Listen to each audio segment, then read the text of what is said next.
India versus ইংল্যান্ডের চতুর্থ test ম্যাচটাতে তারাই তাদের বেশ কিছু পুরনো রেকর্ড ভেঙে আবার তারাই করেছে। তবে মজার বিষয়টা হচ্ছে ইংল্যান্ডের গড়া রেকর্ডগুলো পজিটিভ রেকর্ড হলেও ইন্ডিয়ার গড়া রেকর্ডগুলো ছিল কিছুটা লজ্জার। রেকর্ড নাম্বার 1, দীর্ঘ ৭৭ বছর পর কোনো টেস্ট ইনিংসে ইংল্যান্ডের টপ 4 জন ব্যাটসম্যান ৭০+ রান করেছে।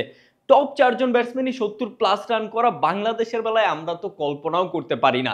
আর ইংল্যান্ডের বেলাও এই বিষয়টা যেন একটু কঠিনই ছিল এতদিন ধরে। রেকর্ড নাম্বার 2, ৪২ বছর পর টেস্টে কোনো ক্যাপ্টেন ব্যাটিংয়ে এসে সেঞ্চুরি করার পর আবার বোলিংয়ে 5 উইকেটও নিয়েছে। অ্যাজ এ নর্মাল প্লেয়ার এই রেকর্ড তো আমাদের বাংলাদেশেরও আছে, তবে অধিনায়ক হিসেবে এই রেকর্ডটা ৪২ বছর পর আবার ঘটালো ইংল্যান্ডের বর্তমান টেস্ট ক্যাপ্টেন বেন স্টোকস। এবার ইন্ডিয়ার পালায় আসা যাক। রেকর্ড নাম্বার 3, দীর্ঘ ৪২ বছর পর কোনো টেস্ট ইনিংসে ভারত 0 রানে প্রথম 2 উইকেট হারিয়েছে।